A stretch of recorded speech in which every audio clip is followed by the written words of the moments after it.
जो यूएस की टीम की विजिट है ये रोक दी गई है। डोनाल्ड ट्रंप डर के मारे वो भाग गया है। ट्रंप साहब जो हैं ट्रेड बढ़ा रहे हैं रशिया के साथ और दुनिया को कहते हैं कि लेक्चर देते हैं। जो चीजों पे हम पहले हाँ बोल रहे थे कि चलिए हम मान जाते हैं, उन चीजों पे भी अब ना बोलनी शुरू कर दी आपने। देखिए, Indians are smart in playing narrative. अब मोदी जी ने कुछ तो किया होगा कि 25 तारीख को मीटिंग कैंसल है, 27 को टैरिफ लगना है और 31 को पुतिन, शी जिनपिंग और मोदी ये तीनों एक कमरे में बैठे होंगे। इंडिया चाहता है कि अमेरिका भी एक्सपोज हो और इंडिया अमेरिका को एक्सपोज करने के लिए पूरी कोशिश करेगा। तेरे अंदर अगर हिम्मत है, अपने आप को मोस्ट पावरफुल तुम इंसान मानते हो, B2 बॉम्बर्स घुमा रहे हो ऊपर, मेरे कंट्री में आकर दिखाना। सबको पता थी जो इंडिया और रशिया के बीच ताल्लुकात हैं वो अमेरिका और रशिया के बीच में पहली बात नहीं बन सकते। ठीक है, रशिया इंडिया का भाई बना हुआ है, इंडिया रशिया का भाई बना हुआ है। सो ये जो प्रेसिडेंट पुतिन ने लास्ट नाइट स्टेटमेंट दी कि ट्रंप एडमिनिस्ट्रेशन जो आई है तो ट्रेड जो है वो बढ़ी है, तो आप देखिए ना, वो कहेंगे जैसे सैंक्शंस हमारे ऊपर, खुद कारोबार। ये 25 को भाग गया Donald Trump, most powerful president of the world, जो अपने आप को एम्परर समझता है, जो कहता है कि पूरी दुनिया मेरे हिसाब से चलनी चाहिए, एक छोटी सी मीटिंग से भाग गया। क्या हो गया ऐसा? तो आप देखें कि मोदी और ट्रंप के बीच में जो पर्सनल एक इक्वेशन बना है जो काफी ईगो से भरा है इस टाइम पे। Both the leaders are strong and they don't want to back off, and rightfully so. Modi साहब बोलते हैं मैं देश के लिए खड़ा हूं, मैं अपने लिए नहीं खड़ा। देखिए, मुझे ट्रंप की एक चीज़ समझ में नहीं आ रही कि आप एक तीर भी चला रहे हो और शोल्डर भी किसी का यूज़ कर रहे हो। सबसे बड़ी ये बात है, आप देखिए आपने खुद ही बात की है कि Trump is called a mad president. तो मेरे ख्याल में ये मैड जो होना होता है वो अपनी नेशन के लिए होना, किसी की नेशन के ऊपर तो उनका कोई बार नहीं है। ने जिस तरह से रिएक्ट करा है, विच इज वेरी क्लियर, जो ओपन में चीजें बोली गई हैं कि भाई हम नहीं झुकने वाले, जो करना है कर लो। The clear statement would have said कि भाई ये रेड लाइंस अब और आगे शिफ्ट हो गई हैं। अब सारी चीज़ें मेरा ख्याल है इंडिया स्टेप बाय स्टेप जो है वो ठीक कर लेगा। हालात उसकी सिर्फ एक ही वजह है, वो कर लेंगे। उनको पता है कि हमें चीज़ों को इंगेज करना है हर कीमत के अंदर, और वो इंगेज हम तब कर सकते हैं अगर हमें कोई मॉरली हम स्ट्रांग होंगे और अमेरिका को दिखाएंगे कि वेयर टू स्टैंड। सो इसी वजह से इंडिया जो है थोड़ा सा अब एक हल्की सी सिग्नलिंग देने लगा है अमेरिका को, and I think they will be successful. Narendra Modi से बात करके ही पुतिन गए थे इस समिट को, अलास्का समिट को अटेंड करने। और इधर से मैं आपको बताऊं कि हमारा बड़बोला ट्रंप जो था उसने हमारे पप्पू से बात की थी। ये लोगों को पता नहीं है, लेकिन मैं आपको बता रहा हूँ।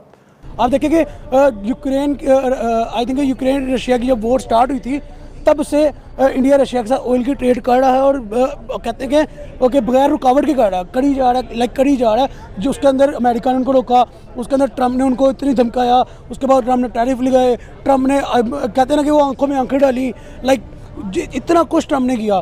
लेकिन इंडिया ने रशिया से ट्रेड का ऑयल की जो ट्रेड थी वो डिनाई नहीं की, वो रोकी नहीं, वो ख़त्म नहीं की। इंडिया नहीं छोड़ेगा इस चीज़ में, क्योंकि इंडिया को पता है कि अगर मैं ये नहीं करता तो I will be in difficult situation. कि ये जो चीज़ है यूएस रशिया ट्रेड जो है प्रेसिडेंट ट्रंप की जो उसमें है, ये बड़ी इंपॉर्टेंट है। लेकिन अब इंडियंस को मौका मिल गया कि they can talk, they can say. क्योंकि अमेरिका के अंदर जो ये धांधली थी कि मेरा एग्रीकल्चर प्रोड्यूस खरीदो, मेरा दूध खरीदो, अब कनाडा ने, पहले तो मोदी जी ने बोला मैं आने ही नहीं दूंगा, कनाडा ने गलती कर दिया, उन्होंने बोल दिया आने दो। जब दूध कनाडा के बॉर्डर पे पहुंच गया, वहां जाकर बोल दिया रिजेक्टेड। रिजेक्ट करके $3 बिलियन का जो सामान था उसको बॉर्डर से ही वापस भेज दिया। मुझे लगता है मोदी जी से ज्यादा अच्छा काम तो कनाडा ने किया है कि अपने कंट्री बुला भी लिया और रिजेक्ट भी कर दिया और एक्सपोज भी कर दिया कि अमेरिकन प्रोडक्ट कितना घटिया है और क्यों अमेरिकन प्रेसिडेंट मोदी जी के ऊपर प्रेशर डाल रहा है कि ये मेरा घटिया दूध जो है ये अपने देश में लेकर आओ। और मोदी जी किस तरह से अपने देश को बचा रहे हैं, सिर्फ इसलिए कि अपने फार्मर्स को और अपने जो दूध वाले हैं इनको बचा के रखना है। ये मुद्दा इतना छोटा नहीं है जितना दिखता है, इसके पीछे बहुत बड़ा खेल है जो अमेरिकन प्रेसिडेंट खुद लगा है खेलने के लिए हमारी जिंदगियों के साथ। तो 24 घंटे में यूक्रेन और रशिया की जंग भी बंद करवाने जा रहे थे और उन्होंने तो बहुत बड़े बड़े दावे किए थे और अब पता नहीं कि उन दावों का क्या बना। अब ये उनका एक नया दावा है। 27 अगस्त से भारत पर 50% टैरिफ एनफोर्स हो जाएंगे और जब तक यूएस के साथ हमारी एक ट्रेड डील होती नहीं है, भारतीय एक्सपोर्ट्स यूएसए में 50% महंगे रहने वाले हैं। नाउ ये क्लियर संकेत है कि यूएस इस वक्त भारत से बिल्कुल भी खुश नहीं है।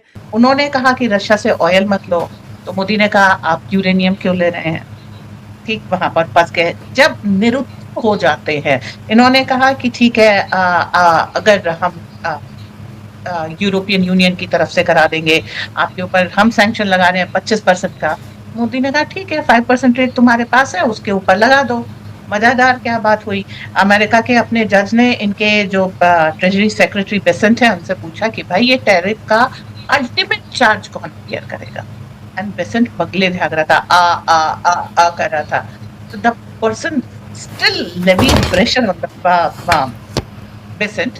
उन्होंने कहा कि तुम्हारे में मेरा समय बर्बाद हो रहा है, ये अमेरिका की जनता है जो इस टैरिफ को झेलेगी, भारत थोड़े वो करेगा। अगर आपने देखो टैरिफ करके आपने कर दिया, भारत की गुणवत्ता, भारत के प्रोडक्ट का कंपटीशन नहीं है। चाइना था, हुआ करता था, अब कोई कंपटीशन नहीं है। तो अगर हमारी 100 रुपए की चीज को आपने 125 का कर दिया, तो भाई भारी तो आपकी जनता पे पड़ा ना।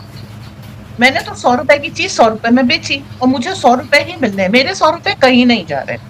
टैरिफ के मामले में ये चीज समझनी बहुत जरूरी है। मैंने अगर एक डब्बा ये पेन बेचा, ये है 3 रुपए का, तो अब आप इस पे 25% टैक्स लगा देंगे, लेकिन मेरे 3 रुपए सुरक्षित हैं।